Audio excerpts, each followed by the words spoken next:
오늘 말씀의 제목을 한번 따라해 볼까요? 위기를 기회로 바꾸라. 위기를 기회로 바꾸라. 다시 한 번 더요. 위기를 기회로 바꾸라. 위기를 기회로 바꾸라. 예, 2019년도 마지막 주일 예배에 어떤 말씀을 전할까 좀 여러 본문을 좀 뒤적거렸는데요. 오늘 이 말씀 가운데 특별히 오늘 이 9절 말씀이요. 여호와의 눈은 온 땅을 두루 감찰하사 전심으로 자기에게 향하는 자들을 위하여 능력을 베푸시나니. 이 말씀이 막 얼마나 막 저한테 전율처럼 이렇게 다가오는 줄 모릅니다. 제가 예전에 한번 소개해드린 책이 있는데요. 오늘 내게 필요한 힘, 이런 책이 있습니다. 그 책에 보면 이제 선교사님 한 분에 관한 이야기가 나오는데, 메이블 프랜시스라고 하는 이 미국 여자 선교사님이세요. 이분 이야기가 나옵니다. 이분이 이제 언제 활동하셨냐니까 1909년이에요. 굉장히 오래됐죠. 지금부터 거의 뭐 100년이 넘게 전에 일본에 파송된 그 미국 선교사님이십니다. 근데 그때 당시에 일본의 상황이 어떤 상황이냐니까 1차 대전, 그리고 경제 대공황, 그리고 2차 세계대전 이렇게 넘어가던 아주 격동기에 이분이 일본으로 이제 파송을 받게 되는데요. 일본이 이제 여러분 잘 아시는 대로 미국의 진주만을 공격했을 때 이미 이 선교사님이 이제 나이가 60대에 이제 접어드신 거예요. 그러면 이제 60살쯤 되면 이제 전쟁도 나갔으니까 자기 본국으로 돌아가고 싶은 마음이 들지 않겠습니까? 그런데 이분은 전쟁 중에도 일본에 남아있기로 이제 결정을 하신 거예요. 사실 이제 미국 사람으로 적국인 일본에 남아있는 게 얼마나 위험한 일인지 모릅니다. 그래서 자기는 이 전쟁의 승패가 어떻게 갈리든 상관없이 전쟁 후에도 거기서 복음을 전하겠다 이렇게 결심을 한 겁니다. 근데 이제 전쟁이 점점점 악화되니까 어떤 문제가 벌어집니까? 이 미국 사람이니까 이 가택연금, 이제 일본 사람들이 이 사람을 감시하고 이제 연금을 시키게 되고 결국에는 이제 포로 수용소까지 이제 갇히게 되는 그런 상황이 벌어집니다. 그래서 이제 뭐 이 포로 수용소 뭐 이 삶이 얼마나 이제 뭐 이렇게 처참하지 않겠습니까? 외로움과 빈궁과 또 두려움과 또 이 음식도 제대로 안 주는 거예요. 처음에는 음식을 조금 주다가 나중에는 이제 음식조차도 거의 주지 않는 그런 일들이 벌어진 겁니다. 그러다가 이제 어떤 일이 있었냐니까 이 연합군이 이제 이 도쿄 시내를 이제 공격하게 됐는데 이 포로 수용소가 이제 이 도쿄 시내에 있었던 거예요. 자기 옆에 있는 건물이 이제 폭격으로 이제 쓰러지니까 이 화재가 그 건물까지 번지게 돼서 사람들이 완전 난리가 난 겁니다. 그래서 이렇게 표현하고 있습니다. 포로들이 우르르 거리로 끌려 나와 사방에 불꽃이 난무하는 옥에 모여 있었다. 그리고 고통당하는 사람들, 고아가 된 아이들, 통곡하는 여자들, 불구가 된 남자들이 주위에 가득했다. 말 그대로 아비규환 것 같은 상황이었다. 뭐 여러분 어떤 건지 좀 이게 머리에 그려지시지 않습니까? 선교사님 자신도 이제 영양실조로 뭐 기진맥진한 상태에 있었고요. 이제 돈도 한 푼도 없고 절박하고 궁핍하고 이 뭐 완전 총체적인 그런 피폐한 그런 상황입니다. 보통 여러분 우리가 이런 상황에 있을 때 어떤 생각이 들까요? 처음에 딱 본능적으로 드는 생각이 내가 왜 이런 곳에 와서 이렇게까지 고생해야 되나? 여러분들은 훌륭하신 분이니까 그런 생각 안 할 수도 있는데요. 왜 내가 이렇게까지 남아서 이렇게 고생을 해야 되나? 이런 생각이 들지 않겠습니까? 그런데 이런 상황에도 이 메이블 선교사님이 뭘 했냐니까 말씀을 펼쳤다는 거예요. 성경을 펼치다가 자기에게 강력하게 찾아온 이 말씀 한 구절을 발견하게 되는데 그 말씀이 오늘 본문에 나온 이 말씀이라는 사실입니다.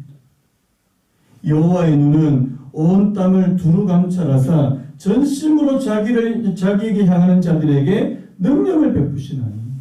그 뒷부분은 이제 아니고요. 이 부분만 눈에 확 들어오는 거예요.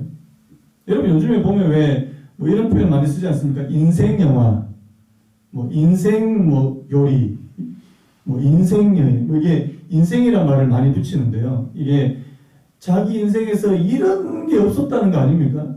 그런데 이 메이블 선교사님이야말로 인생 구절을 만나게 되는 거예요.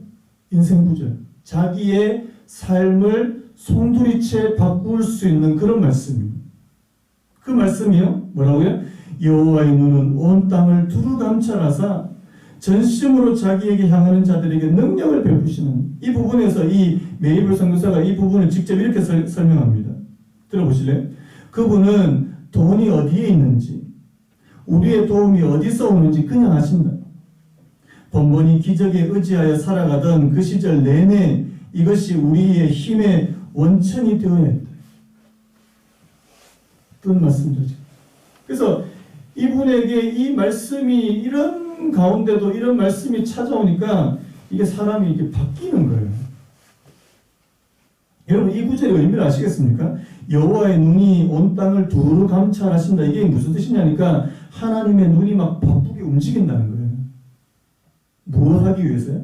그 목적이 뭐냐니까 전심으로 자기에게 향하는 자들에게 능력을 베풀어 주시기 위해서 어떻게 도와줄까 막 하나님의 눈이 바쁘게 움직인다는 사실. 여러분 축복합니다.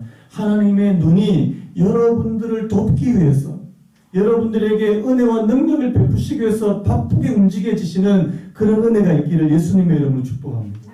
이게 얼마나 큰 은혜예요. 그래서요, 여러분 나중에 이 메이블 선교사님이 기적적으로 그 포로 수용소에서 이제 풀려납니다. 그리고요, 이분을 통해서 이제 복음의 능력이 막 나타나기 시작하는데, 이 동경 도심에 교회 하나를 빌렸는데 그 교회가 완전히 이제 포탄으로 다 구멍이 뻥 뚫린 그런 건물이에요. 그런데 그 건물에서 매일 밤 이 일본 사람들을 위한 이 복음 음악회를 열었다는 거예요. 그 찬양 소리가 동경 시내 곳곳에 이제 흘러 퍼지니까 사람들이 그곳에 막 모이기 시작해요. 왜? 두려움과 공포 때문에 막 벌벌 떨고 있는 그 일본 사람들한테 이 복음을 전하고 이 소망을 전하고 희망을 전하는 그런 메신저가 되었다는 사실입니다. 나중에요, 이 메이블 선교사님이 이제 더 이상 이제 사역을 할 수 없을 때가 돼서 이제 고국으로 돌아가려고 할 때 일본 사람들이 이분을 동경 명예시민으로 추대하게 됐고요. 나중에 그녀의 평생 봉사를 기리는 훈장도 뭐 수여하게 되는 뭐 이런 일들이 벌어졌다는 사실입니다. 여러분, 한 선교사님이요, 자기 인생에서, 자기 사역에서 이런 중대한 위기를 만났을 때, 자, 무엇이 그를 살렸습니까? 하나님의 말씀 한 구절이 그를 살아나게 했다는 사실이에요. 여러분, 오늘 저와 여러분들에게도 하나님께서 주시는 이 말씀 한 구절이 저와 여러분들에게 새 힘을 불어넣어주고 살려주시는 그런 은혜였기를 간절히 바랍니다. 여러분, 사실 우리가 살고 있는 이 인생 자체가 위기 연속이에요. 여러분, 그 인생을, 삶을 뭐로 많이 비유합니까? 이 바다로 많이 비유해요, 바다. 이 바다는요, 평소에는 잔잔하고 평화롭다가 갑자기 바람이 불고 풍랑이 일고 파도가 막 넘치는 그것이 이제 이 바다 아닙니까? 우리 삶도 그렇다는 거예요. 우리가 평소에 잘 지내는 것처럼 보내다가 갑자기 막 위기가 찾아오고요. 건강하셨던 분이 갑자기 막 중병을 선고받기도 하고, 잘 되던 일이나 사업이 갑자기 안 되기도 하고, 평소에 착실하게 학교 잘 다니던 애가 갑자기 가출을 하기도 하고, 뭐 이런 일들이 벌어지더라는 거예요.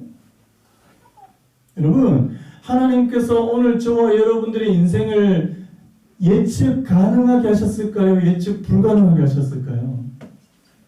예측이 불가능하다는 사실. 왜 이렇게 하시는 거예요?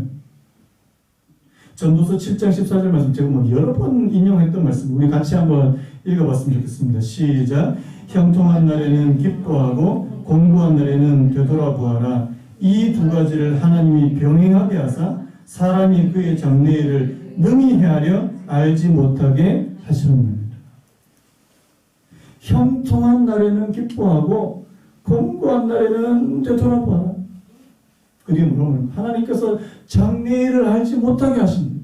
여러분, 하나님께서 왜 장래일을 알지 못하게 하셨을까요? 우리가 만약에 우리 앞에 있는 1년 후에 그리고 몇 개월 후에 일을 다 한다면 하나님 앞에 기도하겠습니까? 안 하겠습니까? 안 하죠. 절대 하나님 의지하지 않을 겁니다. 우리가 만약에 장례를 안다면 다 안다면. 그래서 여러분 자꾸 미래 거 알려고 하지 마세요. 우리 교회 성도님들은 그런 분 안 계시겠지만 또 연말 되면 또 내년 운세 또 보러 다니시고 사주팔자 절대 보지 마십시오. 왜? 인간은요 불안하니까 자꾸만 뭐 내년에 어떻게 될 건지 뭐 5년 뒤에 어떻게 될 건지 여기에만 관심이 있더라는 거예요. 여러분 성경에서 하나님께서는 단순하게 말씀하십니다. 뭐라고 말합니까? 형통할 때 한번 따라할까요? 형통할 때는 기뻐해라. 여러분 일 잘 되십니까 지금? 기뻐하시기 바라요. 그런데요 공부하시다면 생각하시기 바랍니다. 뭘 생각하라는 거예요? 하나님께서 왜 이런 어려움을 내게 허락하시고 이 어려움을 통해서 내가 배워야 되고 내가 알아야 되는 그런 교훈이나 메시지가 뭐냐 이걸 생각해 보시라는 거예요.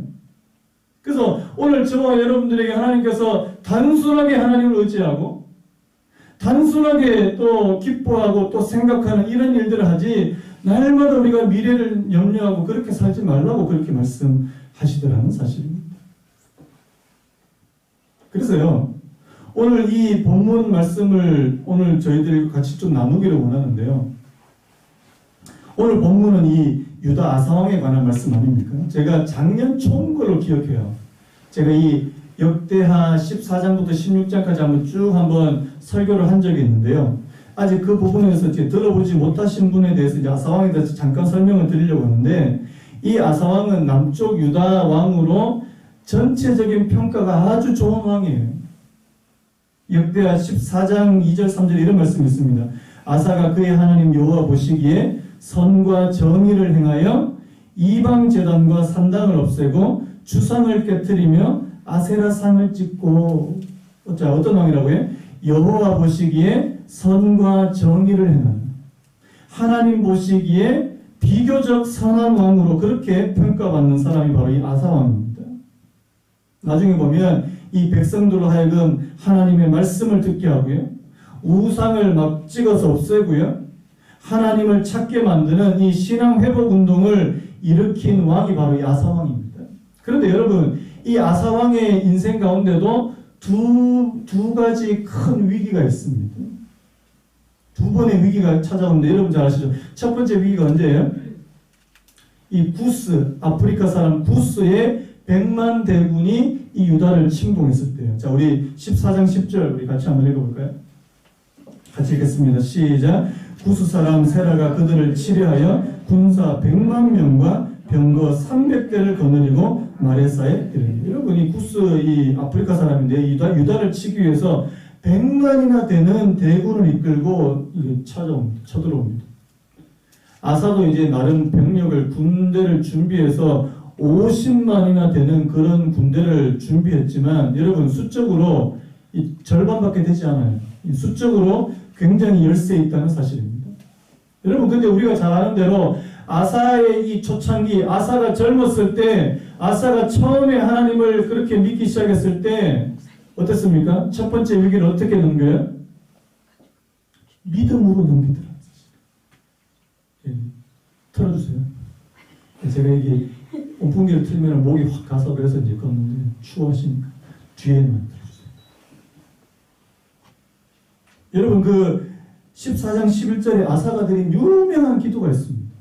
너무너무 유명한 기도 아닙니까? 아사가 그의 하나님 여호와께 부르짖어 이르되 여호와여 힘이 강한 자와 약한 자 사이에는 주밖에 도와줄 리가 없사오니. 한번 따라해볼까요? 여호와여 힘이 강한 자와 약한 자 사이에는 주밖에 도와줄 리가 없사오니. 여러분 얼마나 멋지게 돼요. 아사가 그 인생의 첫 번째 위기에 있었을 때 하나님 앞에 엎드려서 하나님 강한 자와 약한 자 사이에는 하나님밖에 도와주실 분이 없습니다 하고 막 그렇게 간절하게 기도했다는 사실입니다. 그래서 여호와여 우리를 도우소서. 우리가 주를 의지하며 주의 이름을 의탁하옵고 이 많은 무리를 치러 왔나이다. 여호와여 주는 우리 하나님이시오니 원하건대 사람이 주를 이기지 못하게 하옵소서. 너무너무 이 멋진 믿음의 그런 기도를 하나님 앞에 올려드립니다. 결과는요, 하나님께서 진짜 이기게 하셨다는 거예요. 그의 삶의, 그의 인생의 그 위기가 하나님께서 도우시는 기회로 완전히 반전되는 그런 엄청난 경험을 한 사람이 바로 이 아사왕이었다는 사실이에요. 여러분, 오늘 하나님께서 저와 여러분들에게 이 위기를 기회로 바꿀 수 있는 그런 믿음을 저희들에게 허락해 주시기를 원합니다. 여러분, 그 찬송 작사가 있는데요, 윌리엄 베서스트라는 분이 이런 가사를 썼는데 너무 와닿습니다. 적에 애워싸여도 줄지 않는 믿음, 세상 환난 중에도 떨지 않는 믿음. 한번 따라해 볼까요? 적에 애워싸여도 줄지 않는 믿음, 세상 환난 중에서도 떨지 않는 믿음. 오늘 저와 여러분 앞에도요, 때로는 이 부스의 백만대군과 같은 그런 우리를 두렵게 만들고 위협하는 그런 위기 상황이 얼마나 많습니다. 우리도 때로는 두려움 가운데 벌벌 떨 수 있잖아요. 그런데요, 오늘 저와 여러분들에게 하나님께서 원하시는 것은 강한 자와 약한 자 사이에 주밖에 도와주실 리가 없습니다.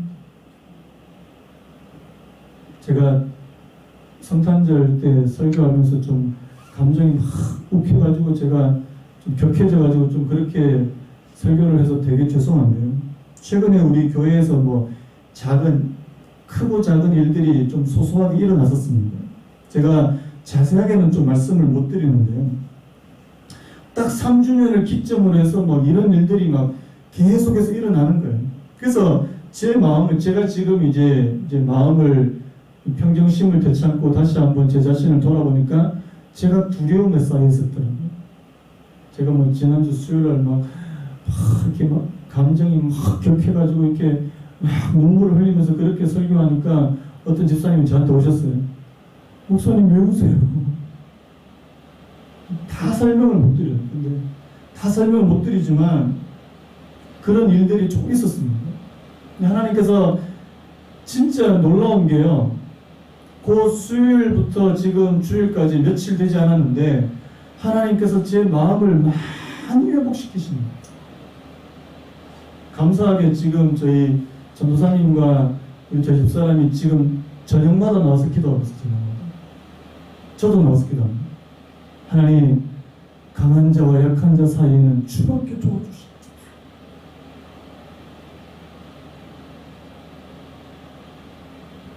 어떤 분이 그렇게 말씀하시더라고요. 이번 성탄절 예배는 자기가 이때까지 드려본 예배 중에 가장 우울한 성탄절 예배였다고. 제가 죄송하다고, 진짜 죄송하다고, 여러분들한테 우울한 성탄절 예배를 드리기 위해서 너무너무 죄송합니다. 근데요, 제 마음에 막 그런 두려움이 있고 막 이 답답함이 있으니까 막 제가 견디지를 못하겠는 거예요. 그래서 하나님께서 또 우리 또 성도님들을 통해서 하나님께서 제 마음을 또 많이 또 위로해 주시고 또 힘을 주시고, 그래서 여러분, 오늘은 절대로 제가 우울한 예배가 되지 않도록 하겠습니다. 여러분, 하나님께서 저한테 뭐가 부족하냐, 이런 조그마한 위기 가운데서 내가 그 앞에서 막 벌벌벌 떨고 있는, 여러분, 목사도 어쩔 수 없더라고요. 크고 작은 위기가 찾아올 때 그것만 보이면 막 벌벌벌 떨 수밖에 없는, 여러분, 오늘 그럴 때 저와 여러분들이 아사야의 믿음을 기억하게 되시기를 바랍니다. 아사의 기도를 기억하시는 애 있기를 바랍니다. 강한 자와 약한 자 사이에 주밖에 도와줄 리가 없어요. 사람이 주를 이기지 못하게 하옵소서. 오늘 저와 여러분들이 그렇게 기도하시는 애 있기를 간절히 바랍니다. 그런데요, 자, 아사의 첫 번째 위기는 이 아사가 너무너무 이 믿음으로 잘 극복하는데 문제는 두 번째예요. 오늘 우리가 읽은 이 16장에 이 본문에 나오는 이 아사의 두 번째 위기. 여러분, 아사의 두 번째 위기가 뭡니까? 자, 오늘 16절 1절에 보면 이렇게 말합니다. 아사왕 제36년에 이스라엘 왕 바사가 유다를 치러 와서 라마를 건축하여 사람을 유다 왕 아사에게 왕래하지 못하게 하려 하지. 여러분, 첫 번째 그가 위기를 당했을 때 구수의 100만 대군이었어요.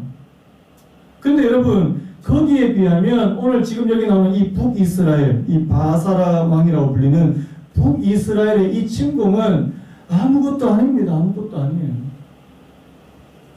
100만 대군에 비하면 이 북이스라엘은 아무것도 아닌 그런 존재예요. 그런데요, 오늘 이 아사가 여기에 대응하는 모습을 한번 보십시오. 자, 어떻게 해결하려고요? 인간적인 방법으로, 외교적인 방법으로 이 문제를 해결하려고 한다는 사실. 자, 16장 2절에 이런 말씀이 있습니다. 아사가 여호와의 전 곡간과 왕궁 곡간에 은금을 내어다가 다메섹에 사는 아람 왕 벤하닷에게 보내며 이르되. 자, 누구에게 지금 뇌물을 바치는 거예요? 아람 왕이 아람 왕. 그 당시에 강대국. 이런 겁니다. 남쪽 유다, 북쪽 이스라엘 지금 대치 중에 있는데 이 문제를 해결하기 위해서 옆에 있는 큰 나라의 도움을 받겠다는 거예요. 우리로 치면 뭡니까? 남한과 북한이 지금 대치 중에 있는데 미국이나 중국과 같은 그런 강대국의 도움을 받겠다는 거예요. 여러분, 자, 겉으로 보기에 인간적으로 볼 때는 이게 합리적인 방법입니까? 불합리한 방법입니까? 합리적이에요. 자, 그런데 하나님 보시기에는. 그래서 오늘 이 7절부터 나오는 게 뭡니까? 이 선견자 하나니가 아사를 책망하는 말씀이에요. 책망하는 말씀. 뭐라고 말씀합니까? 왕이 아람 왕을 의지하고 왕의 하나님 여호와를 의지하지 아니하였습니다. 여러분, 이 아사가 이렇게 된 데는 이제 이유가 한 가지 있는데요. 여러분, 이 14장과 15장 첫 번째 위기에서 두 번째 위기로 넘어갈 때 이 기간이 얼마냐니까 20년입니다. 20년. 20년 동안 아사 왕에 있는 이 남쪽 유다에는 전쟁이 한 번도 없었다는 사실. 하나님께서 그 나라에 얼마나 평안을 주셨는지 모릅니다. 그런데 이게 독이에요. 평안한 가운데 20년을 짓는데 그의 마음이 방심하게 되고 느슨하게 되고 그가 영적으로 너무나도 무기력해진 그런 상태에 빠져버렸다는 사실입니다. 여러분, 그래서요, 여러분, 오늘 저와 여러분들이 위기의 순간에도 우리가 하나님을 찾고 하나님 앞에 긴장해야 되지만 하나님께서 저와 여러분들에게 형통하게 할 때도 저와 여러분들이 이 영적 긴장감을 늦추지 않는 은혜가 있기를 바랍니다. 왜요? 방심하기가 너무 쉬워요. 왜 토마스 칼라일의 유명한 말 있지 않습니까? 역경은 종종 누구에게나 힘들다. 그러나 역경을 견뎌내는 사람이 100사람이라면 번영의 때를 실족하지 않고 제대로 견뎌내는 사람은 단지 한 사람 정도에 불과하다. 뭘 말하는지 아시겠죠? 역경을 견뎌내는 것도 귀한 일이지만 내가 잘 될 때 내가 실족하지 않고 방심하지 않고. 여러분, 사람은요 초심을 딱 잃는 순간 변질이 시작되는 거 아닙니까? 아사 왕이 처음에 젊었을 때 그의 젊은 시절 때 그렇게 하나님 앞에 초심을 가지고 그렇게 믿음으로 또 신앙으로 그렇게 살려고 애를 썼는데요. 그의 나이가 점점점 차고 이제 익숙해지고 평안해지니까 마음이 점점 이 느슨해지더라는 사실. 자, 그 결과가 뭡니까? 초심을 잃은 상태의 결과가 바로 이거예요. 자, 아까도 말씀했지만 7절 말씀에 이 아사왕이 누구를 의지했다고요? 하나님을 의지하지 않고 아람 왕을 의지하게 되더라는 사실. 여러분 기억하십시오. 하나님을 의지하지 않으면 반드시 사람을 의지하게 됩니다. 인정하시는 분 없나요? 우리가 하나님을 의지하지 않으면 반드시 의지할 대상을 다른 곳에서 찾는다는 사실. 여러분 어떻습니까? 여러분 지금 누구를 의지하고 계세요? 누구 바라보고 있습니까? 우리 시댁이 돈이 많아. 시댁만 바라보고 가만히 있으면 나중에 이제 상속해 주실 거니까. 여러분, 그거는요, 하나님을 바라보는 게 아니죠.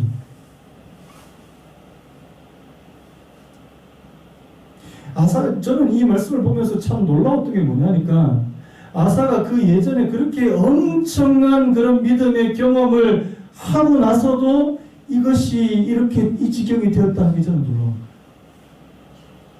그래서 여러분, 과거에 내가 아무리 믿음으로 잘 살았는데 이게 현재 아무 도움이 안 됩니다. 장담하지 마십시오. 내가 20년 전에 얼마나 내가 믿음으로 살았는지 알아? 그거 지금 별로 소용없어요. 현재가 더 중요합니다. 현재가. 내가 지금 하나님 앞에 바로 서 있나, 이게 더 중요하다는 사실. 그 다음에 두 번째, 이 아사왕의 증상, 하나님의 말씀에 더 이상 귀를 기울이지 않더라는 거예요. 자, 10절 말씀이자 10절에 아사가 선견자의 책망을 듣고 아사의 반응이 어떻습니까? 아사가 노하여 선견자를 옥에 가두었으니 이는 그의 말에 크게 노하였으며 그때 아사가 또 백성 중에 몇 사람을 학대하였다. 여러분, 앞에 여러분 기회가 되시면 앞에 역대하 14장 15장 말씀 읽어보십시오. 아사가 젊었을 때 어떻게 했는지 선지자의 말을 그대로 듣습니다. 하나님의 말씀인 줄 알고 그대로 수용해요. 거기에 토를 달지 않습니다. 그래서 그 말씀대로 행하려고 합니다. 그런데요, 사람이 초심을 잃고 믿음에서 떨어지니까 말씀이 막 자기한테 막 튕겨서 나갑니다. 말씀이 더 이상 그에게 들리지 않는다는 사실. 여러분, 오늘 저와 여러분들에게 진짜 위기는요, 진짜 신앙의 위기는요, 하나님의 말씀이 하나님 말씀답게 들리지 않는다는 사실.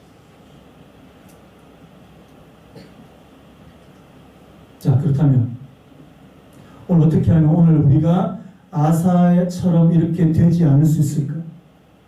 아사의 잘못을 피할 수 있는 방법. 오늘 이 아사를 통해서 우리가 배울 수 있는 교훈 두 가지를 오늘 좀 나누고 말씀을 좀 마무리하려고 합니다. 우리 하나님을 향한 이 마음, 초심을 잃지 않기 위해서 첫 번째, 한번 따라 보시겠습니까? 삶의 중요한 고비마다, 다시 한번요. 삶의 중요한 고비마다 하나님께 다시 헌신해야 됩니다. 이게 무슨 말씀이냐니까요. 여러분, 우리가 하나님 앞에 처음 은혜를 받고 구원받은 백성이라는 사실이 믿어지고 막 감격하고, 이 구원받은 이 사건은 이례적인 거예요. 이례적인 거. 우리가 다시 구원을 받아라 이 말이 아닙니다. 그런데 우리가 살아가는 우리의 신앙 여정 가운데 한 번씩 그 결단이나 그 헌신을 재확인할 필요가 있다는 사실. 재확인할 필요.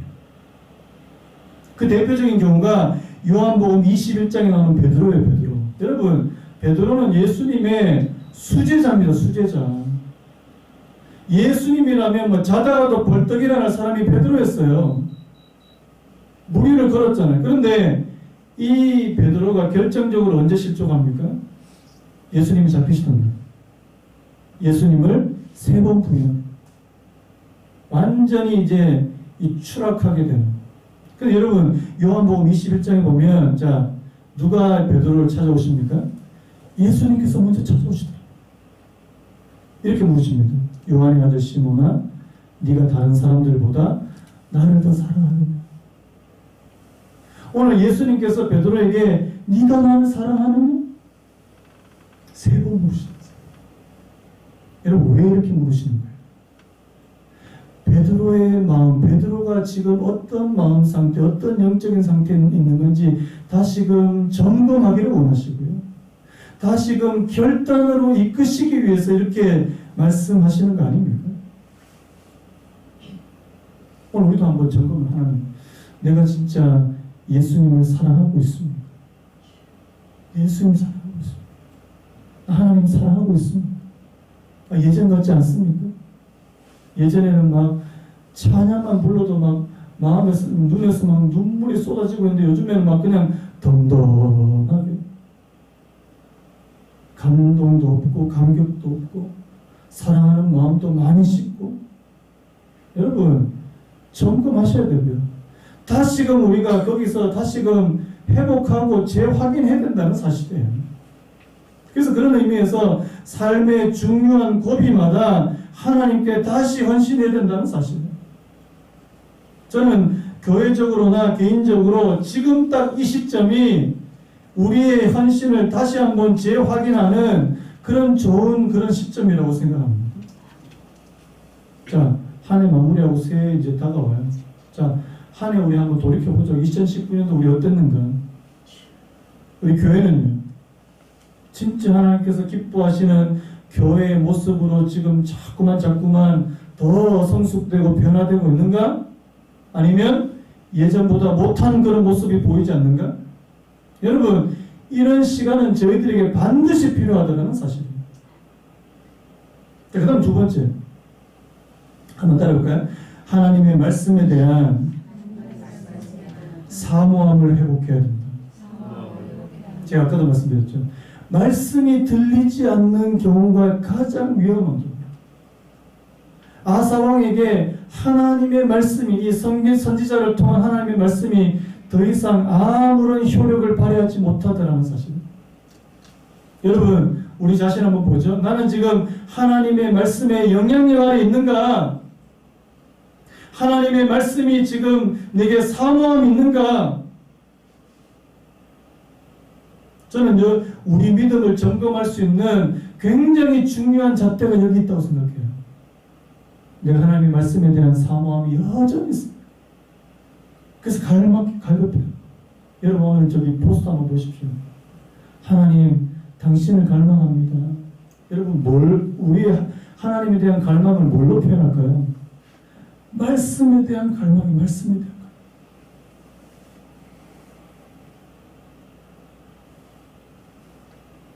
말씀 마무리하기를 원하는데요. 한 해 동안 여러분 참 수고 많으셨어요.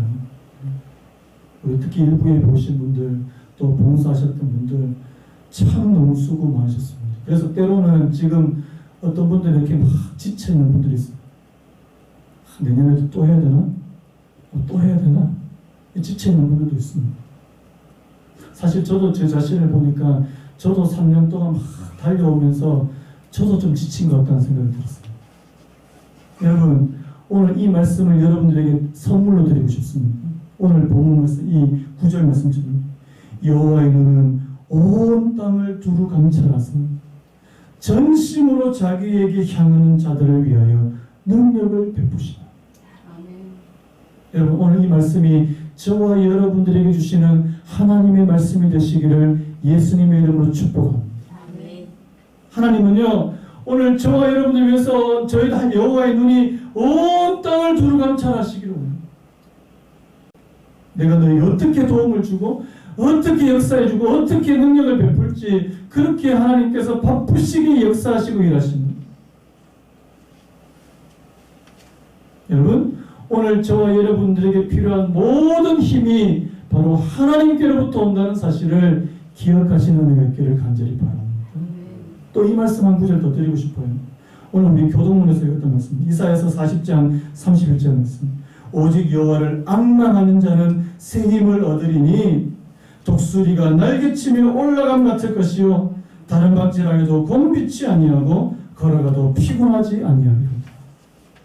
오늘 하나님께서 저와 여러분들에게 새 힘 주시기를 원합니다.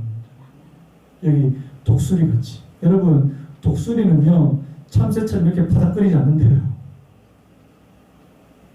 저는 제가 오늘 한 해를 돌이켜보니까 저는 참새 같더라고요. 참새. 맨날 이렇게 바닥바닥. 어떡하지? 독수리는 어떻게 하지 아십니까? 날개를 펴면 2.5m, 2.5m. 처음에 몇 번 퍼덕거리고 올라가는데 그 다음부터는요 날개짓을 하지 않습니다. 날개짓을. 왠지 아십니까?